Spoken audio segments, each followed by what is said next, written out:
Picture 5 men lying face down in a Vietnamese jungle, coated from scalp to boot in a compound of river mud, crushed rotting leaves, and fermented fish sauce. They have not bathed in 72 hours. Their uniforms have rotted to the consistency of wet paper. Their eyes are sunken from days of enforced sleeplessness and the kind of sustained, total alertness that burns through a human being like a slow fire. A Viet Cong scout, a trained professional who has been fighting in this jungle since before some of these Australians finished secondary school, walks to within 1 meter of the nearest man, stops, and sniffs the air. He finds nothing. He turns and disappears. These 5 men, from the Australian Special Air Service Regiment, will emerge from 10 days in enemy territory with intelligence so precise and so devastating that it will destroy a Viet Cong regiment the United States Army had been hunting for 2 full years. The skill that kept them alive long enough to gather it was not a weapon. It was not a technology. It was something far older and far stranger than either, and the story of how it was built, tested, and ultimately buried by the very military establishment that needed it most is one that the official history books have never told in full. Before we go any further, tell me in the comments, have you ever walked into a room and known something was wrong before you could explain why? Before anyone said a word, before you saw anything out of place, before any conventional warning reached you? Hold that feeling. Because what you are about to discover is what that feeling actually is, and what happens when human beings dedicate years of systematic training to turning it into a precision instrument of war.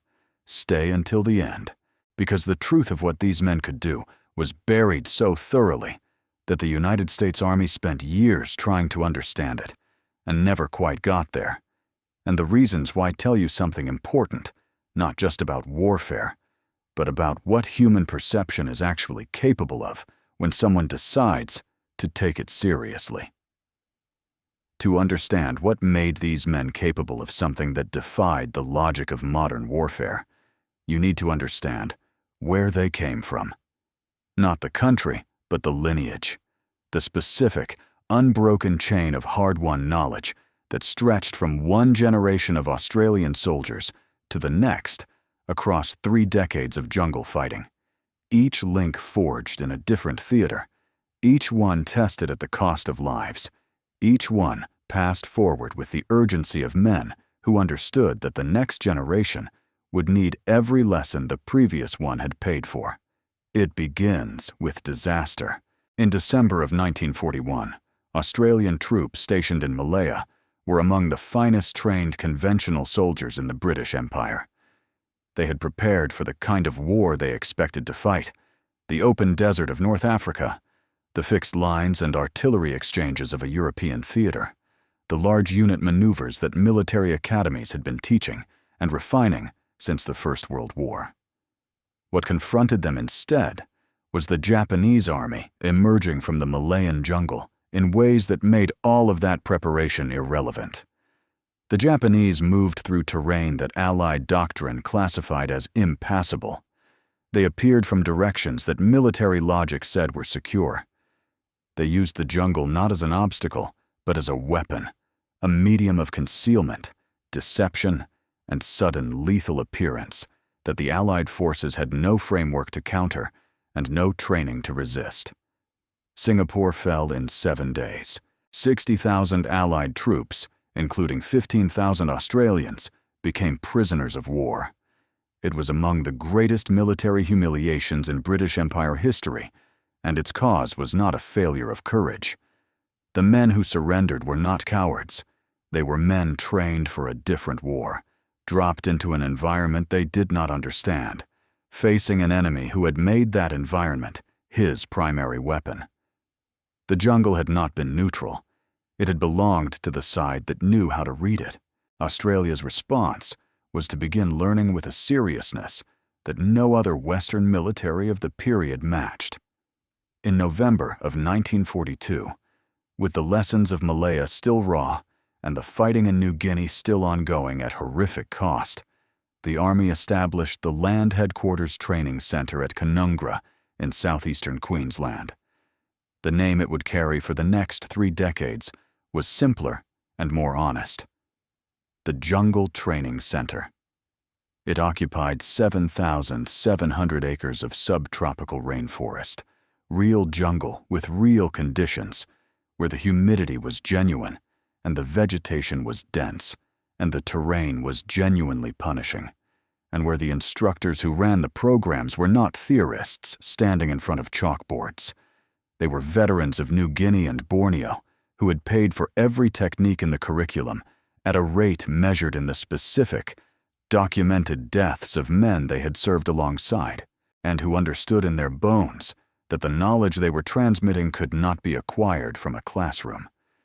It had to be accumulated in the body, in the reflexes, in the parts of the brain that processed sensory information before the conscious mind had time to name what it was receiving. The curriculum was rebuilt from first principles, without the assumption that what worked in Europe would work in a triple-canopied jungle. How to move through dense vegetation without announcing your presence to every living thing within earshot.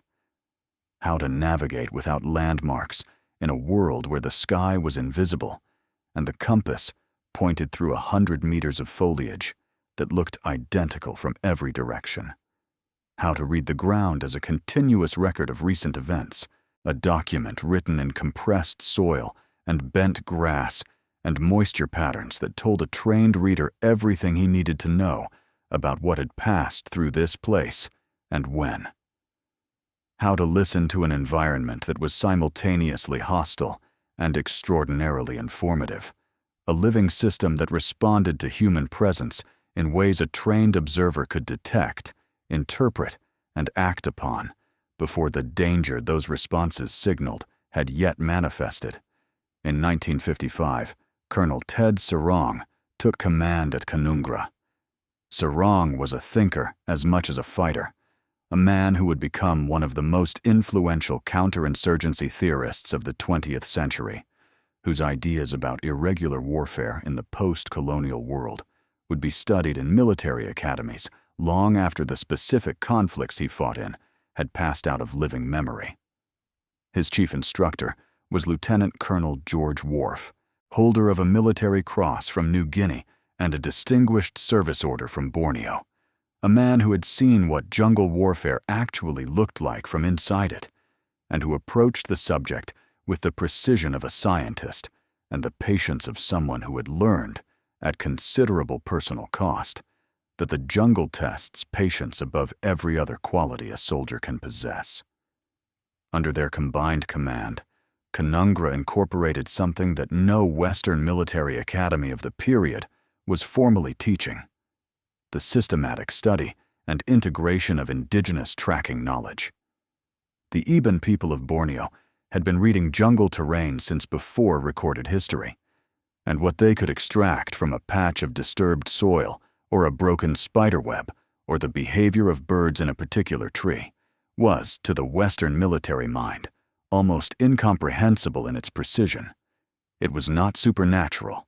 It was the product of generations of accumulated observational knowledge, passed from elder to child, across centuries of survival, in an environment that punished inattention with death.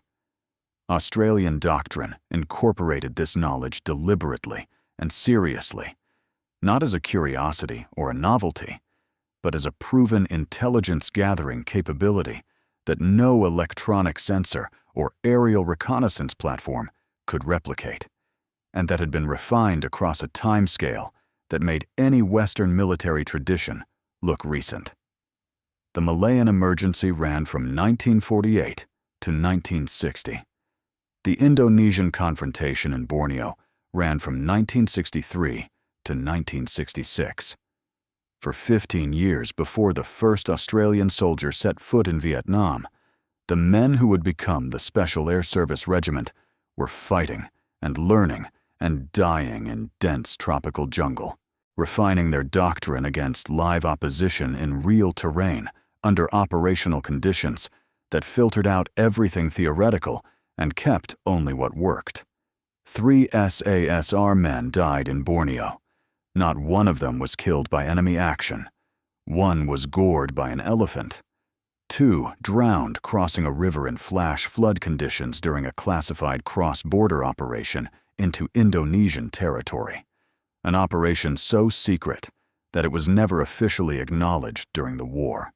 A mission that did not exist in any public record, carried out by men whose sacrifice the Australian government could not commemorate because the operation had never happened according to any document anyone was permitted to read. Those are the precise costs of the Indonesian confrontation for the SASR. 3 men, 0 killed by the enemy they were hunting, 2 swallowed by a river in a country they were officially not permitted to enter. The operations themselves were among the most effective small-unit jungle operations conducted by any Western force in the post-war period. They simply could not be admitted to have occurred. On the 20th of August, 1964, the 1st Special Air Service Company became a full regiment, 3 Sabre squadrons, a training squadron, a headquarters, based at Campbell Barracks in Swanbourne, a suburb of Perth, Western Australia, as far from the centers of political and military power as it was possible to be in Australia. On the 16th of June, 1966, 3 SAS squadron arrived at Vung Tau in South Vietnam and transferred by helicopter to Nui Dat the following day.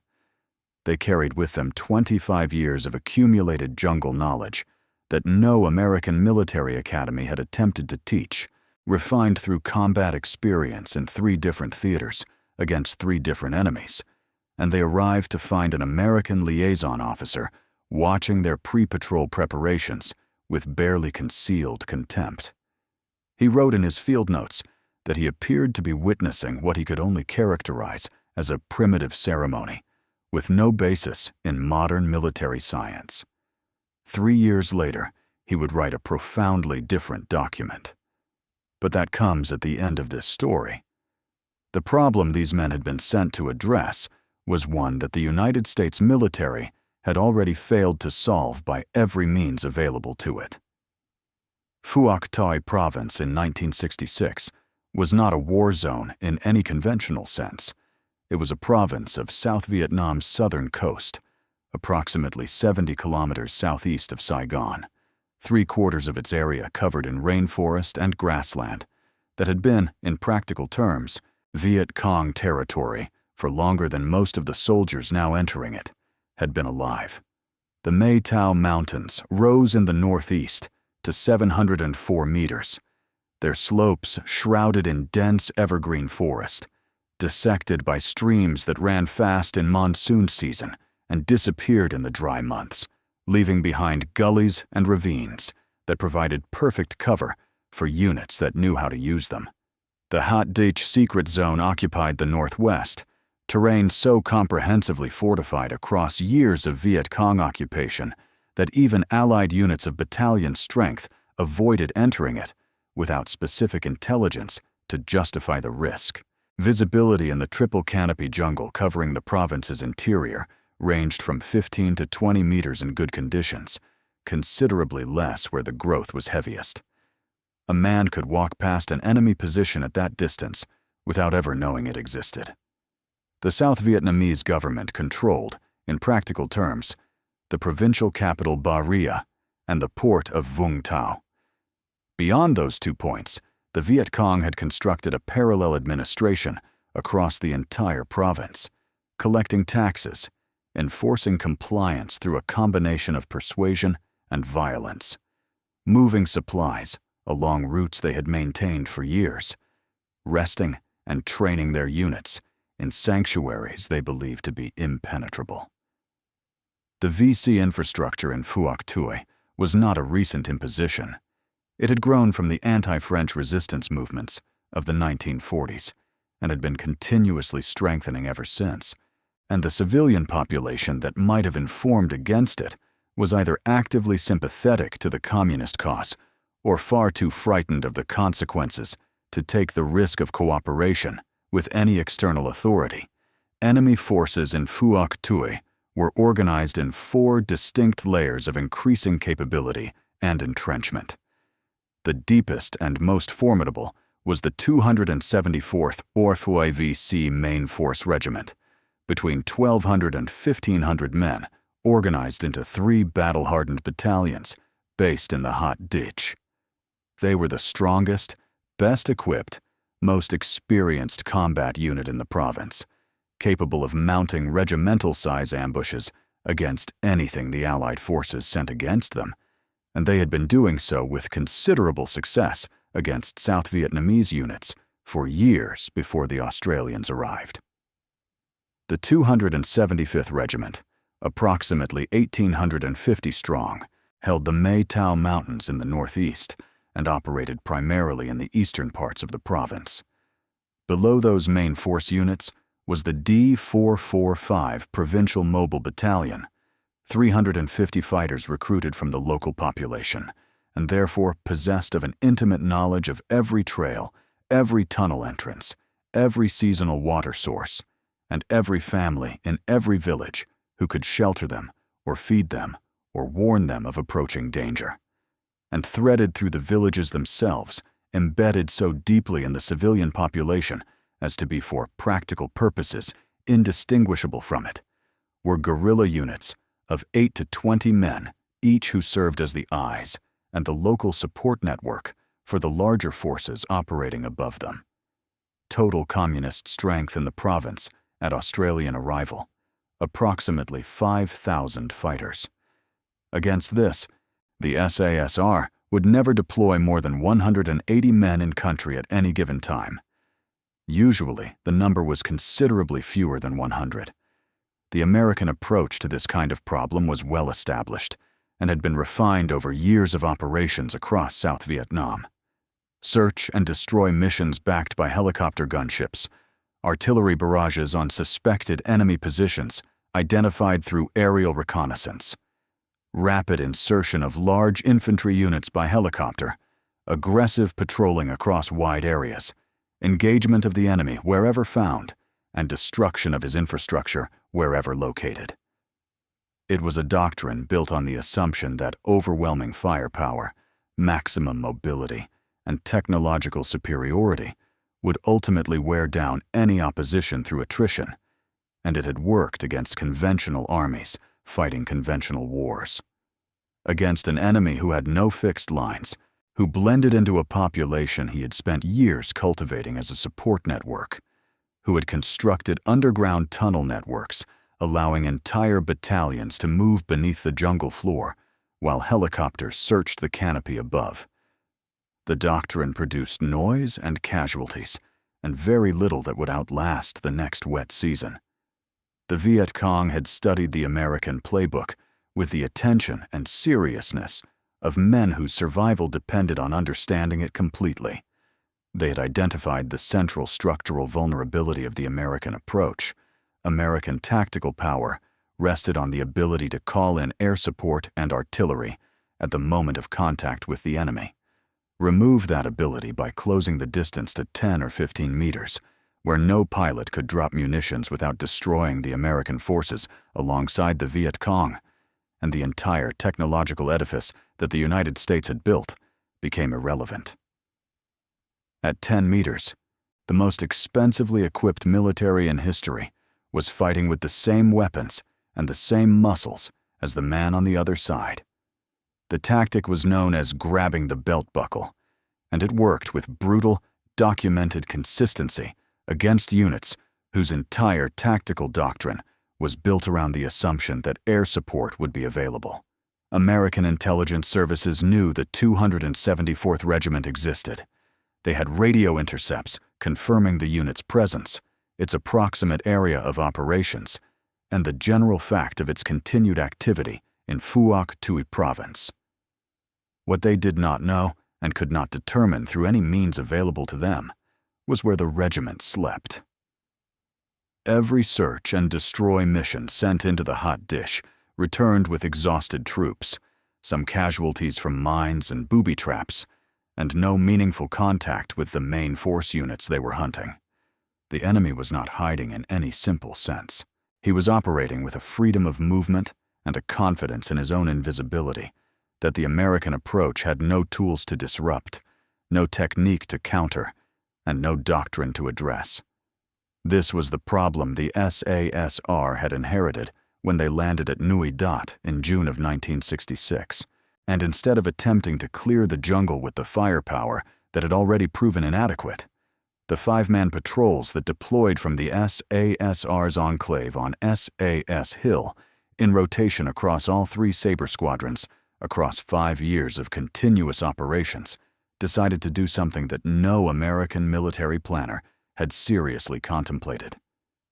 They decided to become part of the environment they were hunting in. What the Viet Cong would eventually call Ma Rung, the phantoms of the jungle, was not a natural gift, and it was not mystical inheritance passed down through some uniquely Australian genetic line. It was an engineering project, conducted on human beings, that took the sensory apparatus every person possesses and rebuilt it through systematic training into an instrument of lethal precision. 5 disciplines, each one emerging as the specific answer to a specific, documented failure mode. Understand all 5, and the 6th sense these men possessed stops being mysterious. It becomes inevitable. The first discipline was sound elimination, and it began with a demonstration that produced the same humbling result every time it was performed, regardless of the experience level of the man being tested. An Australian patrol commander would challenge an American liaison officer, typically a professional soldier with years of field experience and genuine confidence in his fieldcraft, to walk 30 meters through a camp perimeter at a normal patrol pace while the Australians listened with their backs turned. The Americans accepted without hesitation. They were trained soldiers. They had been told repeatedly that they knew how to move quietly in the field. They believed it. The Australians listened, and they counted. The metal buckle of the American's webbing scraped against the stock of his rifle as his arm swung forward, one unnatural sound. The stiff nylon of his standard-issue trousers swished with each step as the 2 fabric surfaces rubbed against each other in a rhythm that matched his gait. 2 and 3.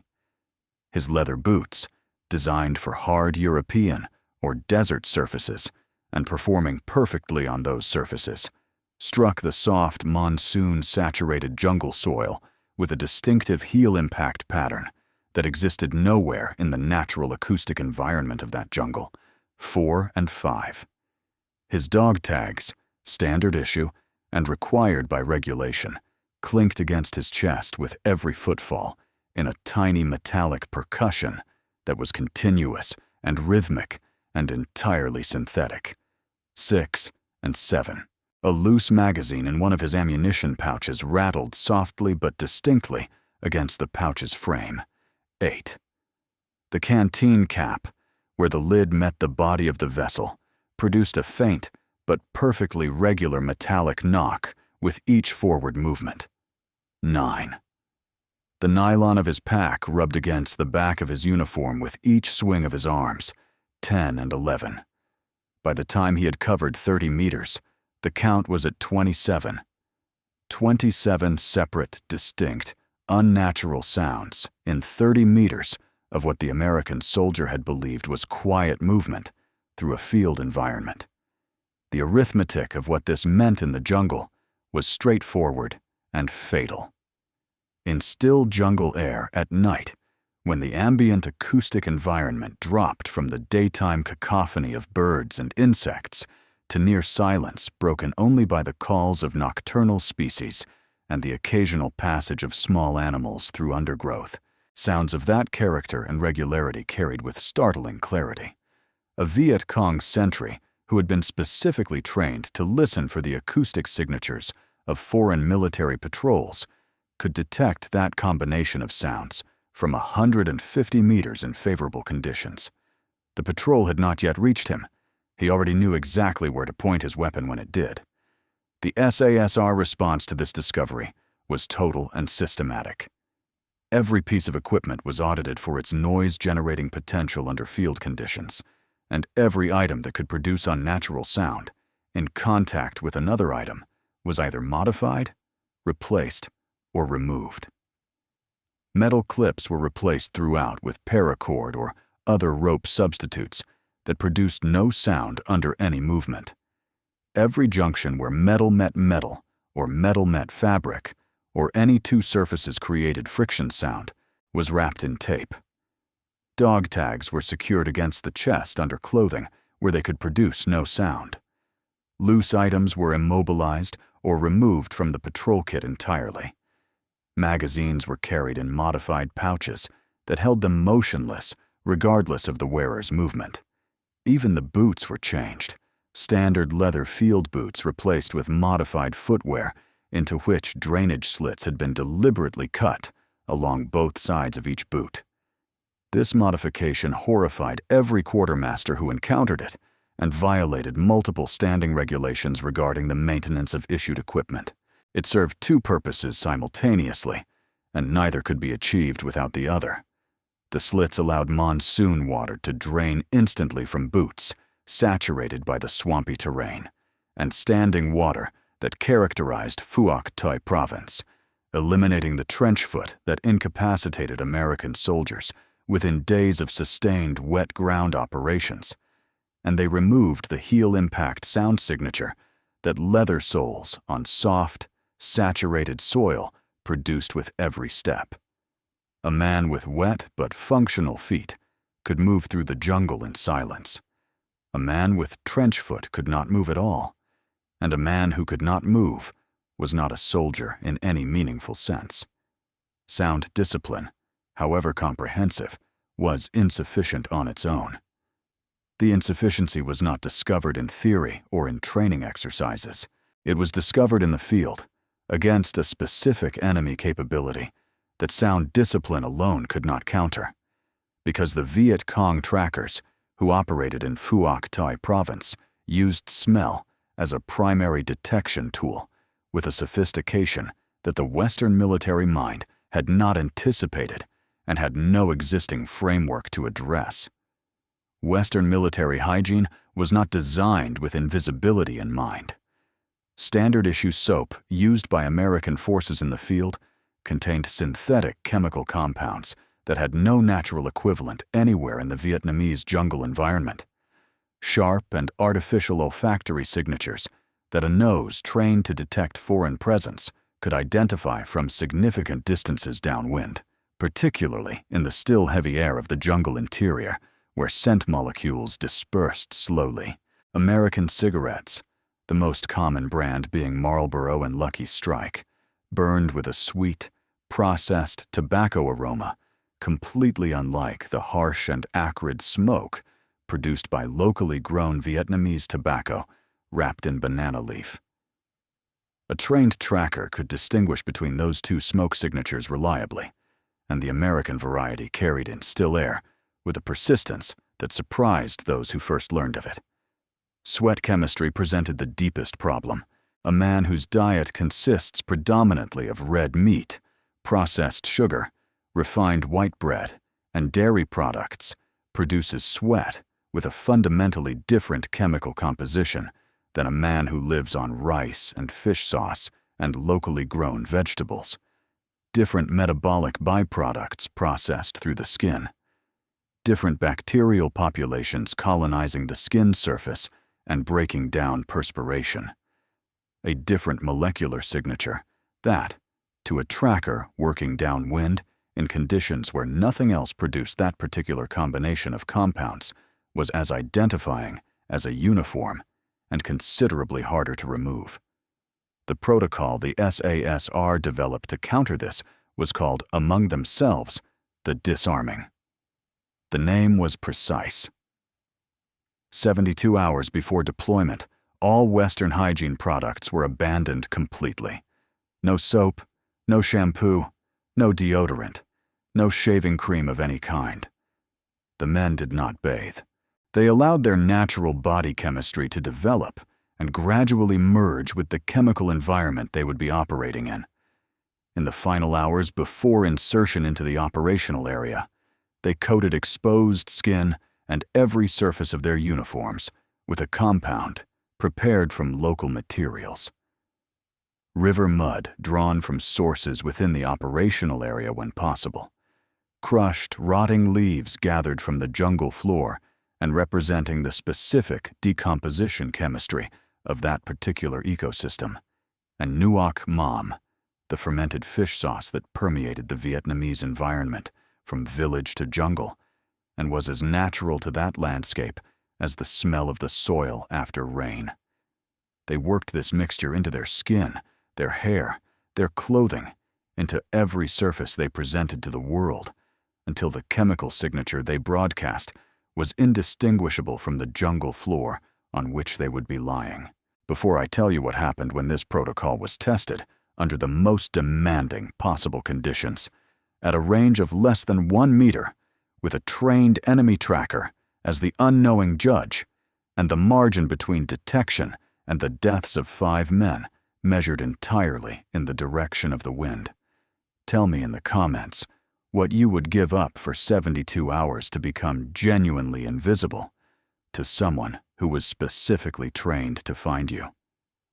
Because what these men gave up and what they gained in return is about to become very specific indeed. The third discipline emerged from a recognition that scent management and sound elimination, both effective and both essential, could not address everything. The environment itself recorded every human passage through it in ways that neither discipline could erase, and those records were legible to anyone trained in the language in which they were written. The ground beneath a patrol's feet was a continuous and detailed archive of recent events. The moisture content and the edge condition of a footprint revealed to a trained eye the time elapsed since it was made with a precision that surprised those who first encountered this capability. Fresh prints showed sharp edges and undisturbed moisture in the compressed soil around and within the impression. Prints made hours earlier showed collapsed edges and a subtle lightening of color as moisture had redistributed itself through the disturbed soil matrix. The distribution of pressure depth across a footprint revealed weight and load carried. A print deepest at the ball and relatively shallow at the heel meant a man carrying a heavy pack on his back, shifting his center of gravity forward. A print heel. Heavy meant rapid movement without significant burden. A maintained trail, marked by cut vines at body height, indicated regular human traffic along that route, which indicated proximity to a permanent installation that required regular supply. The difference between leaf litter that had been disturbed by human passage and leaf litter in its natural undisturbed state was invisible to an untrained observer and was to a trained one as clear as a written message.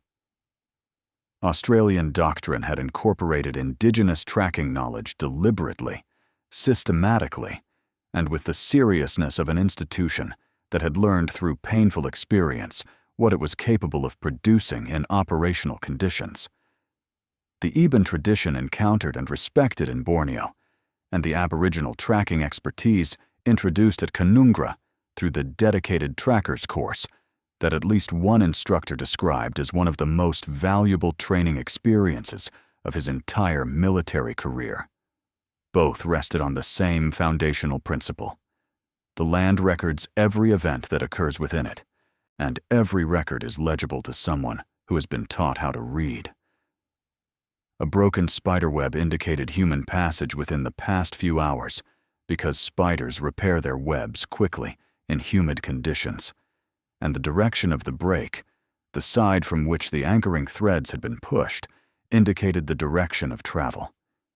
The sudden departure of specific bird species from a canopy position where they had been feeding or resting indicated a large, warm-bodied ground-level presence in that direction within the past few minutes, because those species had evolved specific threat response behaviors to large predators moving at ground level. Disturbed insect colonies told their own detailed story about the timing and direction of the disturbance. The relationship between a resting animal's disrupted position and the direction of nearby footprints could reveal whether whatever had passed through was moving confidently and quickly or cautiously and slowly, whether it was carrying weight or traveling light, whether it was following a known route or moving tentatively through unfamiliar terrain. None of this required any form of mystical capability. It required years of immersive practice under instruction from people who had spent lifetimes developing and refining these observational skills. And it produced a capability for environmental intelligence extraction that no electronic sensor system available to the United States military in this period could replicate.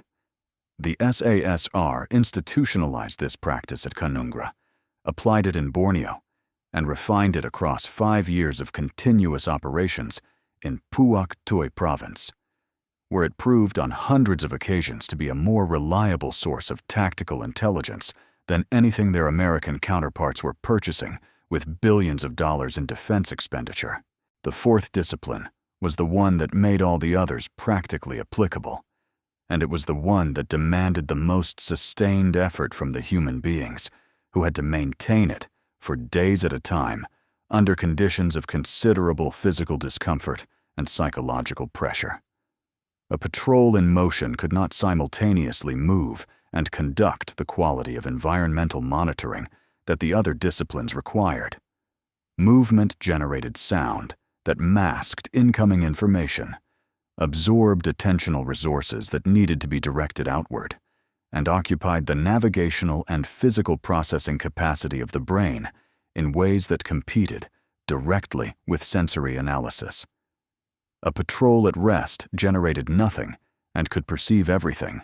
The SASR formalized this tension into a specific operational rhythm that governed every patrol they conducted. 15 to 20 minutes of movement, followed by a listening halt of 45 to 60 minutes in a small defensive perimeter, with each man facing outward into his assigned sector. Then movement again. Then halt again. Day after day, across however many days the patrol was tasked to run. The acoustic environment during a listening halt in the Vietnamese jungle was not silence. The jungle was never silent during daylight hours, and rarely fully silent even at night. It was a continuous, layered, complex acoustic environment composed of dozens of distinct species of birds, calling at their characteristic frequencies and intervals. Insects producing their species-specific vibrations at volumes and rhythms that varied by time of day and season. Wind moving through the different layers of the canopy in patterns that an experienced ear learned to read as a baseline against which deviations became apparent. The critical skill that the SASR listening halt was designed to develop was not the identification of unusual sounds, but the recognition of the sudden, specific, meaningful absence of sounds that had previously been present. When particular bird species, whose calls formed a regular part of the established acoustic baseline, ceased calling, not because of an approaching weather front or any other natural disruption, but in a pattern consistent with a large warm-bodied presence moving through their territory from a specific direction. The patrol commander, receiving that auditory information, was also receiving directional intelligence about where that presence was and roughly how far away it was. The character of the cessation, whether it was abrupt and total or gradual and partial, whether it propagated through the soundscape from a specific compass bearing or seemed to come from multiple directions simultaneously, added further layers of information that a trained ear could interpret with a reliability that electronic sensors simply could not match in this environment. Terry O'Farrell, who served with the regiment in Vietnam and whose personal account of his patrols constitutes one of the very few sustained first-person descriptions of what this experience actually felt like from inside it, captured the essential moment of recognition with a precision that no amount of subsequent analysis has improved upon. Scanning the jungle ahead of him during a patrol, his ears calibrated through weeks of practice to the specific acoustic baseline of this particular area, he registered wrongness before he could name it, before any conscious analytical process had identified what specifically had changed in what he was hearing. Then the words arrived in his written account, set down without elaboration or any attempt at dramatic effect. Jesus, it's quiet. Unnaturally quiet. That is the sixth sense. Not a preternatural gift.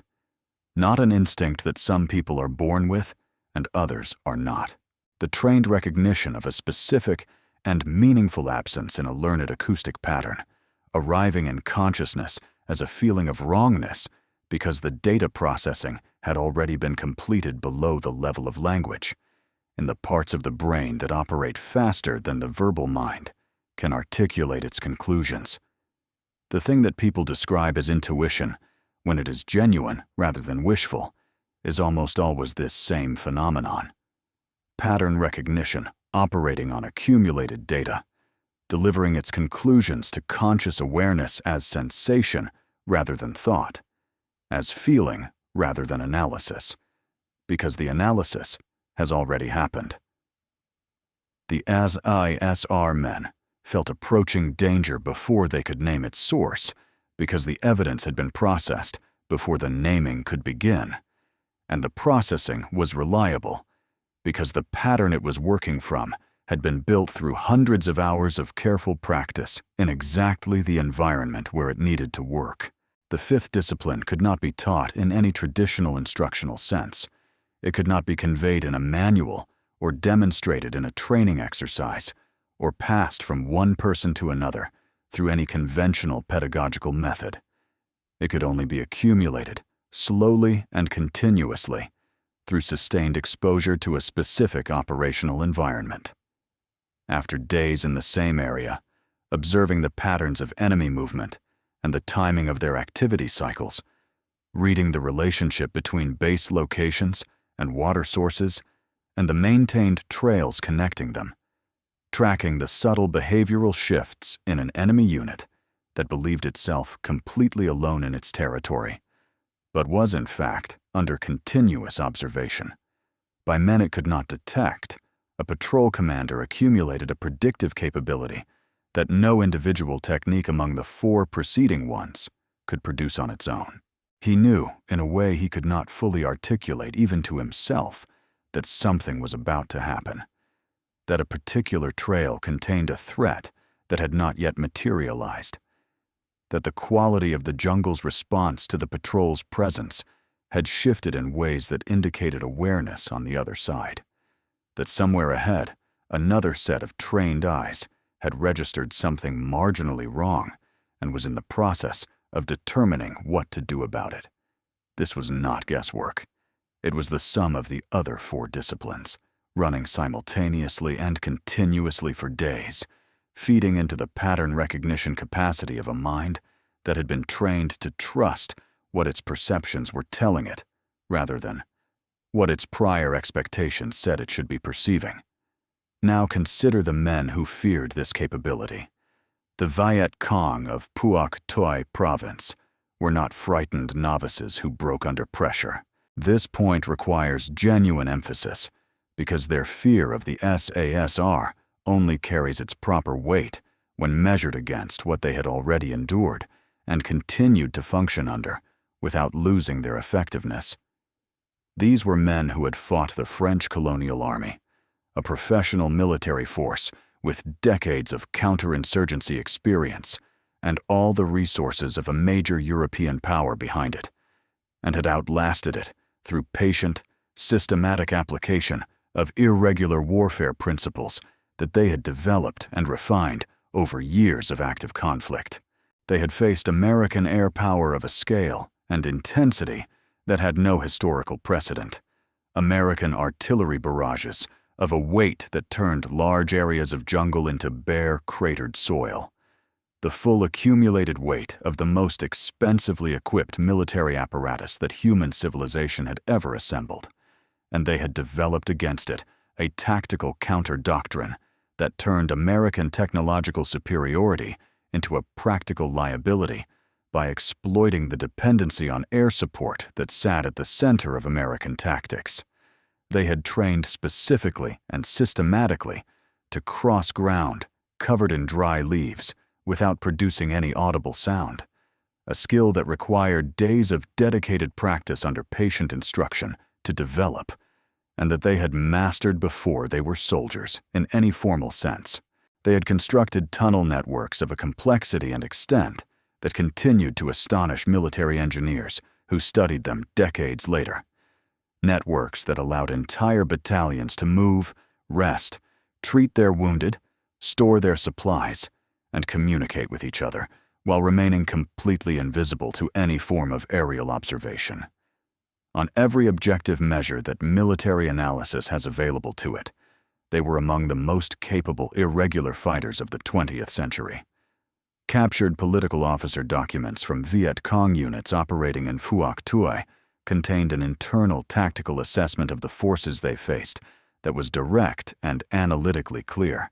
Americans, the documents concluded, could be defeated through the application of the belt-buckle doctrine because they were structurally dependent on air support and artillery, moved through the jungle with a noise and predictability that made their intentions readable well in advance of their arrival, and could be rendered combat ineffective by closing the distance below the threshold where their technological advantages could be brought to bear.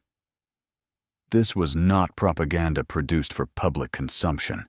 It was an accurate tactical assessment generated for internal operational planning purposes, and it had been validated repeatedly on the battlefield. The assessment of the Australians occupied a different category entirely, and the difference was not merely a matter of degree within the same framework.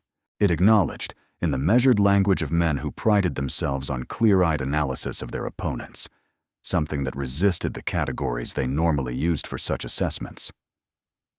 Viet Cong medical reports from units assigned to operate in areas patrolled by the SASR documented a phenomenon that had no precedent in their experience of facing Western military forces.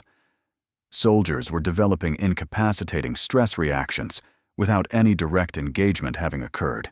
Men who had demonstrated the capacity to function effectively under conditions that broke conventional military units. Men who had stood their ground under artillery and maintained their discipline through airstrikes were developing anxiety responses that rendered them combat ineffective in areas where they knew the SASR was operating, not because they had encountered the patrol and survived, but because they were living with the continuous knowledge that the patrol was somewhere in their territory, and they had no way of locating it, or predicting where it would appear, or being certain that it was not, at any given moment, watching them from a position they could not identify. Viet Cong commanders reported soldiers refusing assignments to areas of Phuoc Tuy province known to be within SASR patrol ranges. Some applied for transfers to units operating in other provinces. Some deserted. The Hot Dish and the Mae Tao Mountains, the VC's own sanctuaries, the places where they had lived and trained and recovered from operations for years, under the assumption that these areas were impenetrable to external surveillance, were becoming places where their own fighters were afraid to close their eyes. The name they gave the SASR was Ma Rung, Phantoms of the Jungle, not enemy soldiers, a category they had fought before and understood. Not elite troops, another category that fitted within their analytical framework. Phantoms, the category of entity that does not observe the rules of the physical world, that can be present in a space you are certain is empty, that cannot be engaged on normal tactical terms because it does not follow any movement pattern that normal tactical analysis can predict. The Viet Cong, who had spent decades making this landscape their weapon, who had made its features and its rhythms and its hiding places their primary tactical resource, found in the Australians something the jungle itself had never produced in their experience. A predator they could not locate and therefore could not counter. It was into this situation, an enemy afraid in its own sanctuary, and a province that had become a competition of perceptions, that Corporal Frank Cashmore led his patrol in March of 1968. Cashmore had arrived at Nui Dat on the 7th of February, 1968, as part of 2 SAS squadrons' advance party among the first 30 members of the squadron to arrive in country for the familiarization and handover period before the rest of the squadron arrived on the 27th of February. He was a recently promoted patrol commander taking over from 1 squadron, whose operational record across their tour had been extraordinary by any standard of measurement. At his shoulder was Corporal Danny Wright, 28 years old, 8 years service with the regiment, a Borneo operational veteran, the kind of experienced and steady presence that a first-time patrol commander needed, and that most first-time patrol commanders were fortunate to have.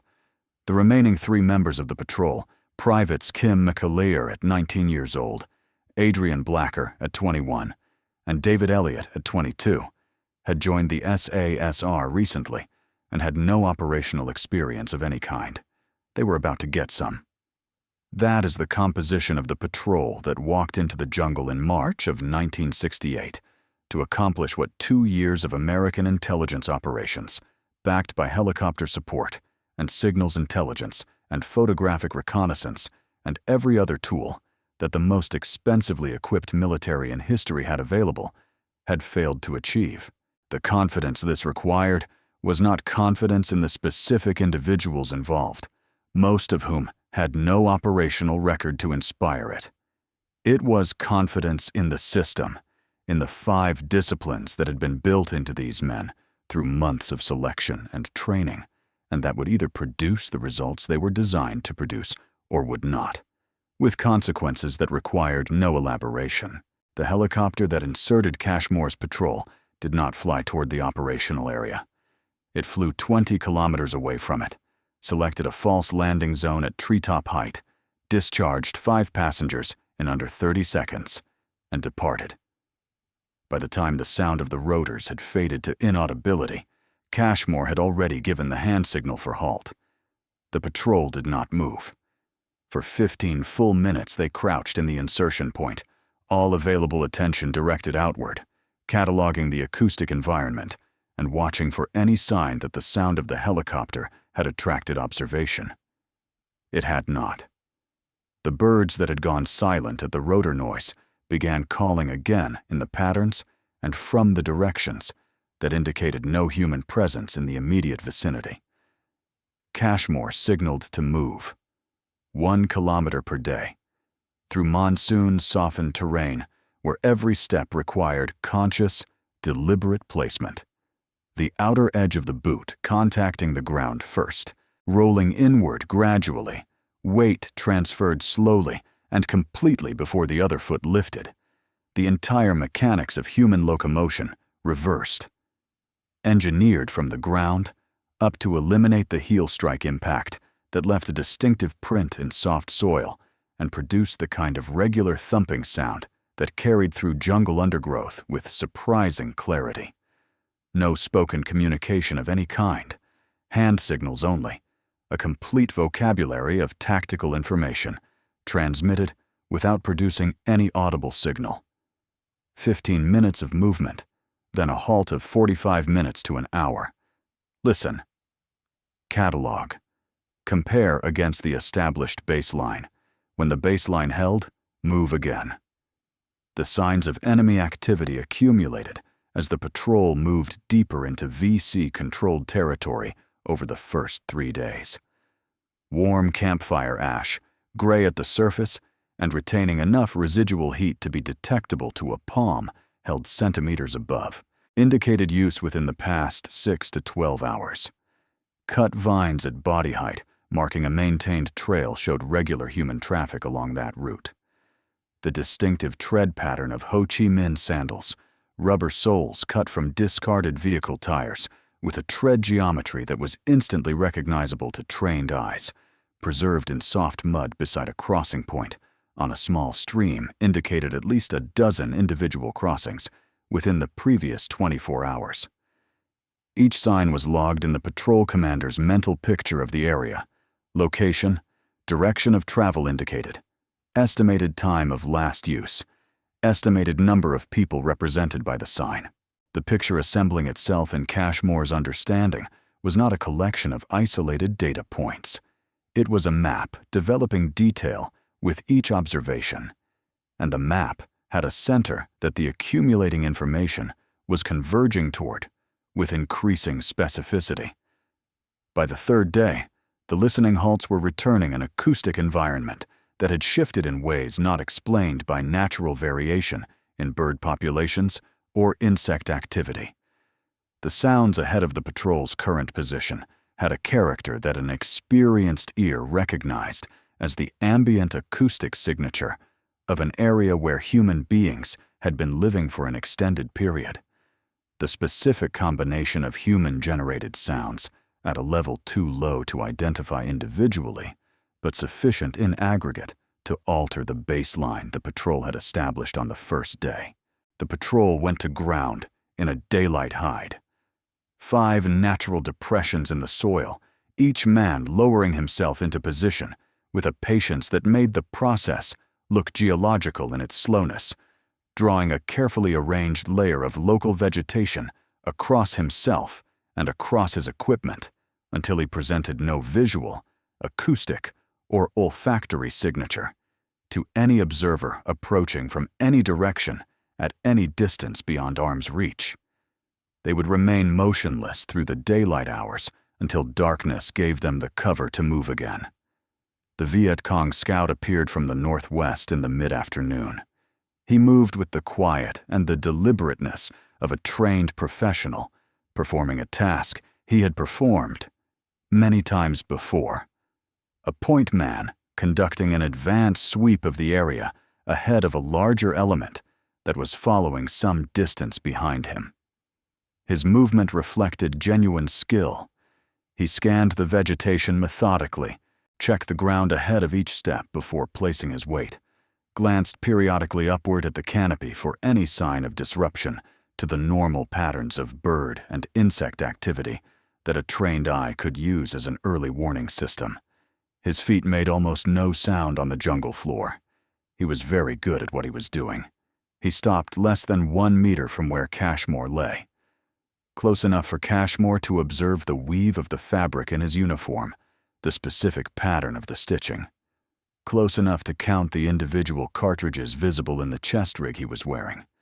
Close enough to watch the track of a single drop of sweat moving through the dust and grime on his cheekbone. Cashmore did not move. He did not change his breathing pattern. He did not change the direction of his gaze. He had practiced for this moment in exactly the way that he had practiced every other aspect of the patrol, by accepting that the preparation either worked or it did not, and acting on that acceptance completely. The scout stood without moving for several seconds, conducting a visual inspection of the area immediately around him that found nothing because there was nothing visible to find. Then he did what his own training specified for situations in which visual inspection alone was insufficient to confirm the absence of a threat.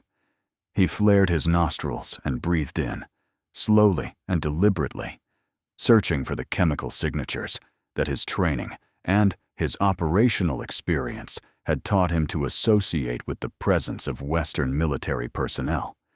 The synthetic soap smell, the processed food metabolic signature in foreign sweat, the artificial compounds used in Western military hygiene that had no natural equivalent in this environment. He was doing, in his own tradition, and by his own methods, and with his own trained capability, precisely what the SASR had designed the disarming protocol to prevent him from succeeding at. There was nothing there. The air that reached his nose carried the damp, organic rot of the jungle floor, the slow decomposition chemistry of fallen leaves and dead wood that permeated the entire environment, and the faint but entirely familiar background note of fermented fish sauce that was as natural to this landscape as the sound of rain. Nothing that his training had taught him to flag, nothing that his experience told him required further investigation. The scout took one more slow and careful breath, found nothing in it that concerned him, and turned and moved back into the undergrowth the way he had come. Cashmore lay without moving for 1 complete hour after the scout disappeared from his field of vision. This discipline, the discipline of enforced and total stillness after a crisis, has passed rather than during it, receives almost no attention in any account of what the SASR was capable of, and it was arguably the most demanding of all the capabilities the regiment had developed. The immediate crisis was over. The scout was gone.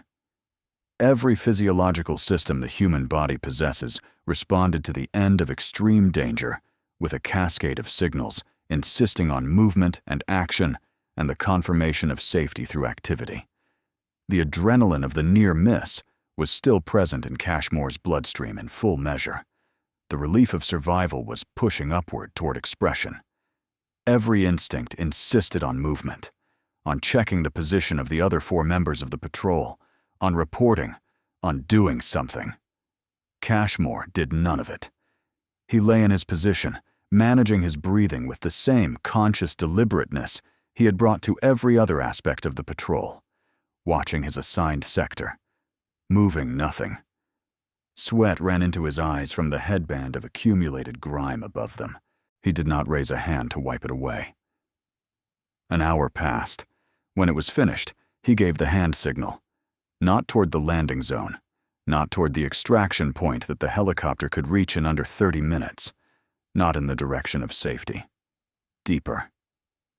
The fish sauce had just saved 5 lives, and what lay ahead in the direction Cashmore was now leading the patrol would justify every hour of every aspect of the preparation that had made the fish sauce work.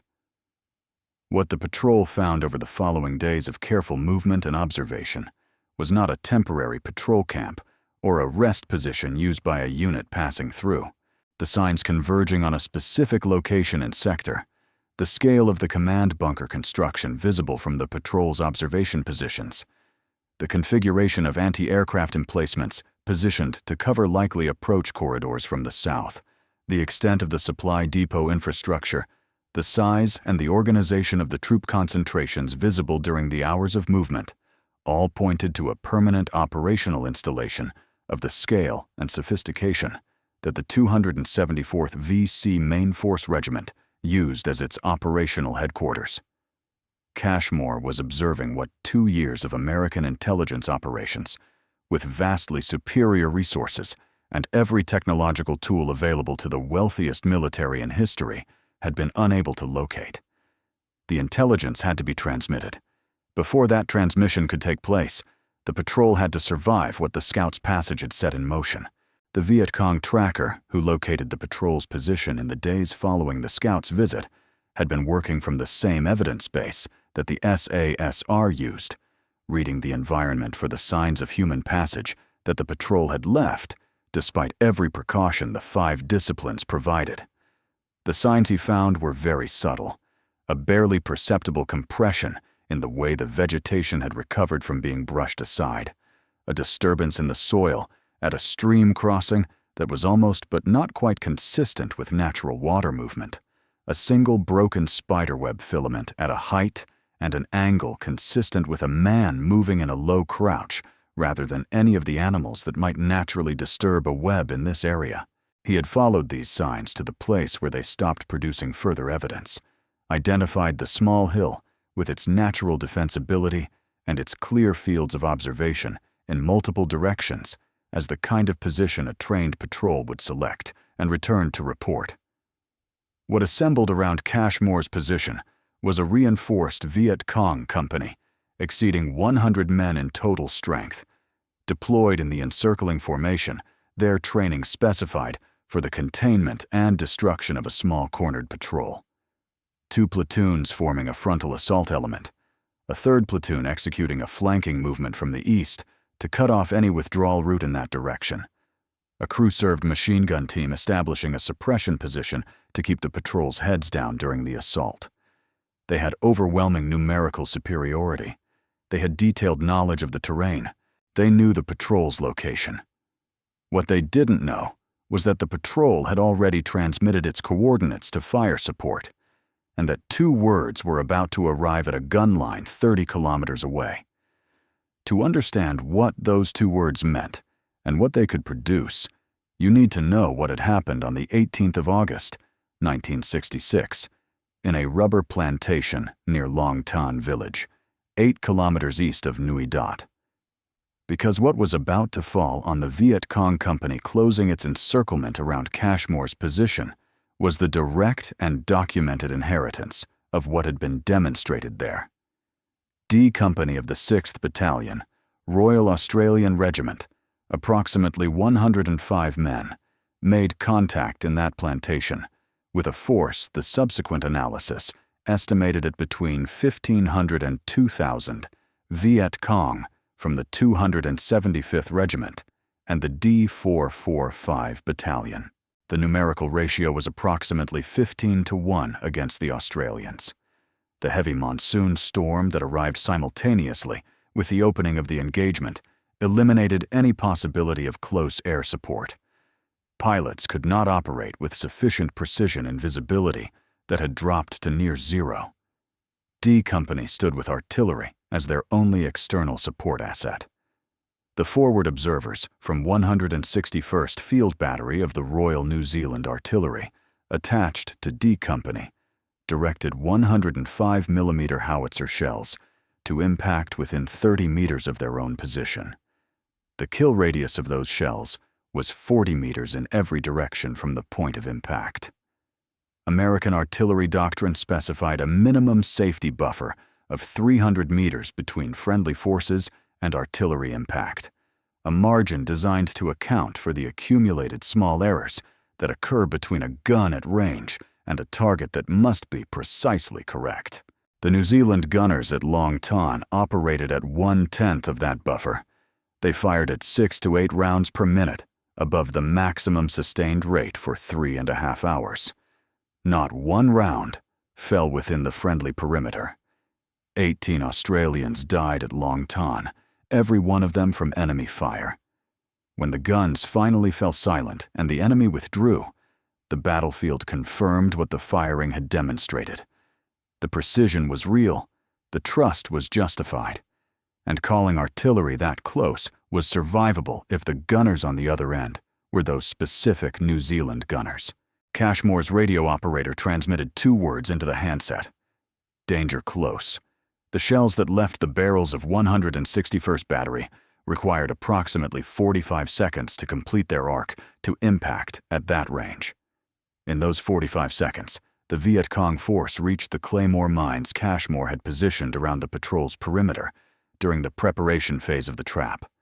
The simultaneous detonations sent directional steel through the front rank of the assault in a wall of fragmentation that threw men backward and filled the air with the pressure wave of multiple simultaneous, high-explosive events. The survivors, men who had charged through conditions that would stop most armies, regrouped and came forward again. The distance to the patrol's position closed to 40 meters, then 30, then 20. Then the first shell hit.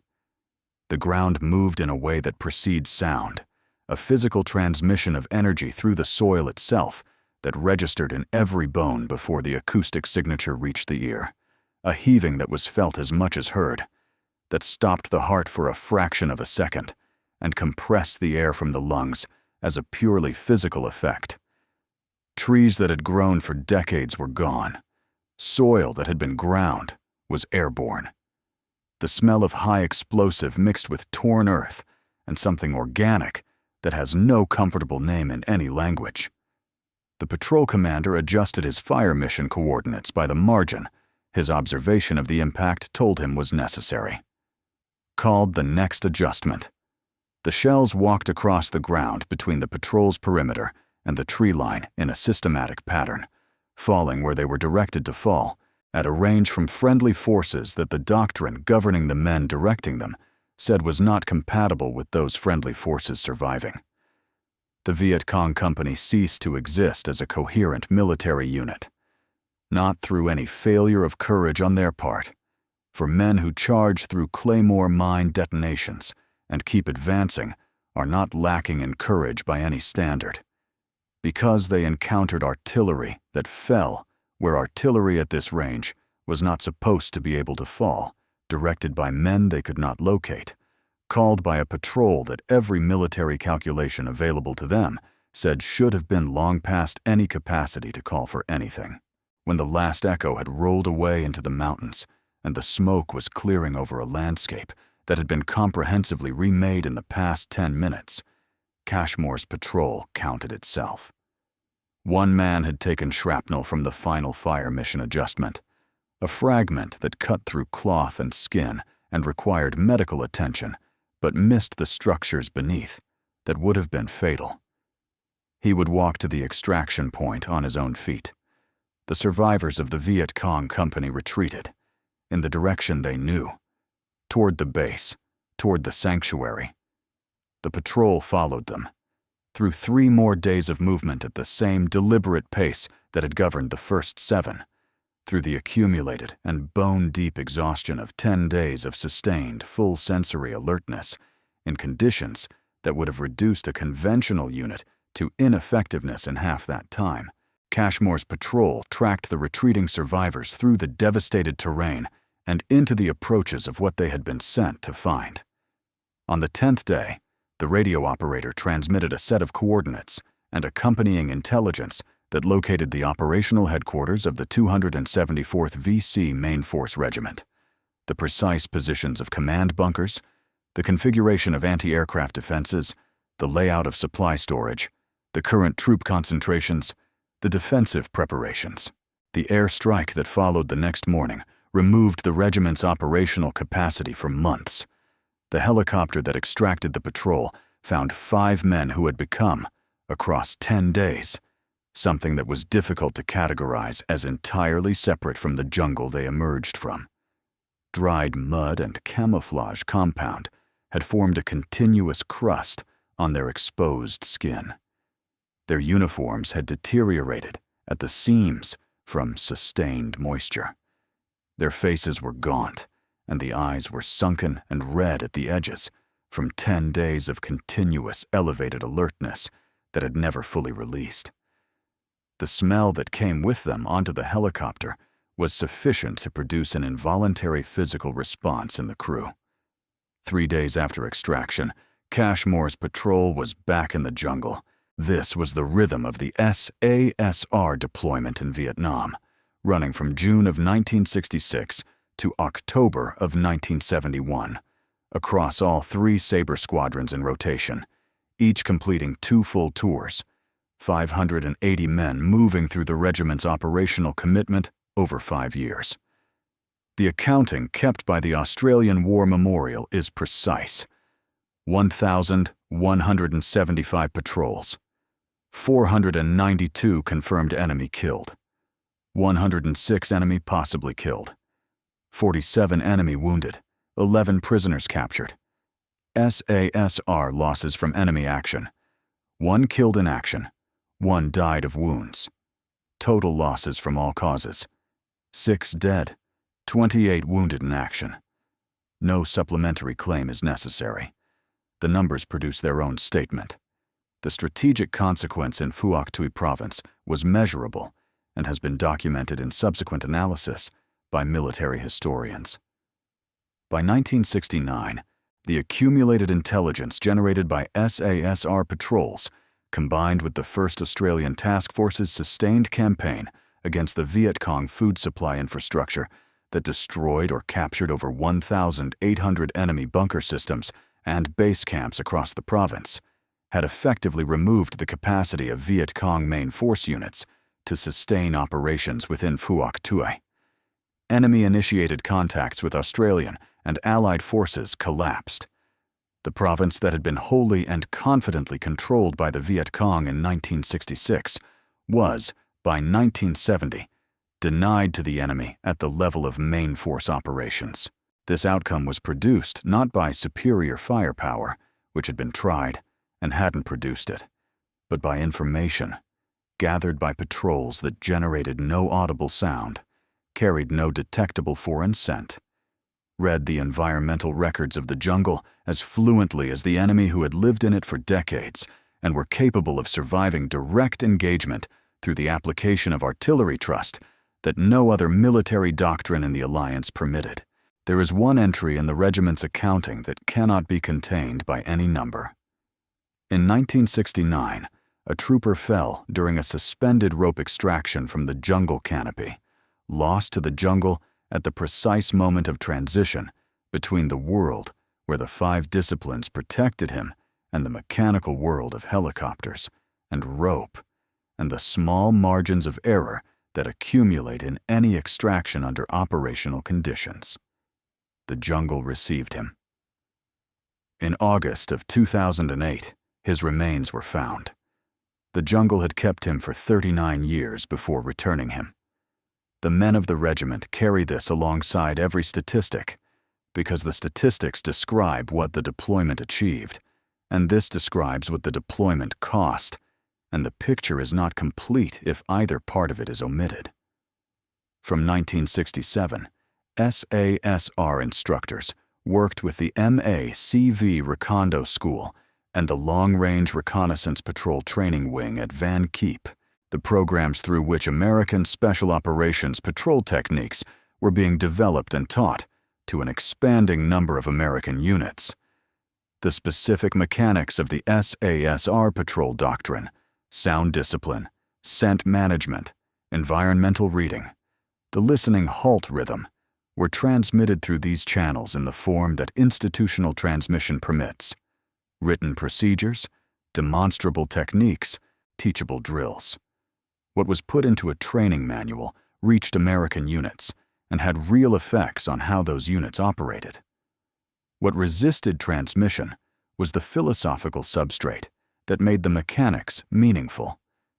The willingness to accept that 5 men in enemy territory for 10 days with no support constituted an advantage rather than an unacceptable liability.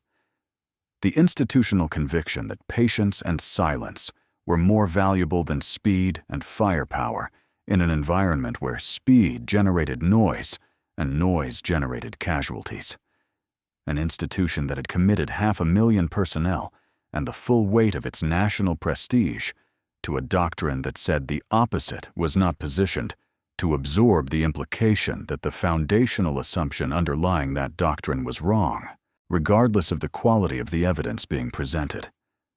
Colonel Charles Beckwith provided the bridge, having served on exchange with the British Special Air Service and returned from that experience, convinced that the American military lacked a genuine small unit unconventional capabilities of the kind that the Commonwealth Special Operations tradition had been developing and refining.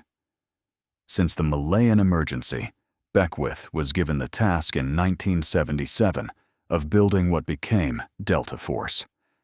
The curriculum he constructed drew on the combined lineage of British and Australian SAS doctrine. Veterans of Commonwealth Special Operations served as instructors in the program's early years. The silence discipline, the environmental awareness, the willingness to accept isolation, and the absence of support as operational features rather than as risks to be mitigated. The danger close fire doctrine built on earned trust rather than calculated safety margins. All of it carried the inheritance of what had been refined in Phuoc Tuy province in the years between 1966 and 1971. When American Special Operations Forces move through hostile territory today in the manner that their doctrine specifies. In small teams, slowly, relying on sensory discipline and environmental awareness rather than the weight of numbers and firepower. They carry a lineage that runs through Delta Force, through the Recondo School, through a rubber plantation at Long Tan, through a 10-day patrol that followed retreating survivors back to a base that the best-resourced intelligence apparatus in history had been unable to locate. Every halt, every deliberate pause, every moment of enforced stillness in territory, controlled by people who want to kill you, is that inheritance, still functional, still producing results in theaters that the men who built it never lived to see and never imagined. The American officer who wrote in his field notes in 1966 that he was witnessing a primitive ceremony with no basis in modern military science rewrote his assessment 3 years later.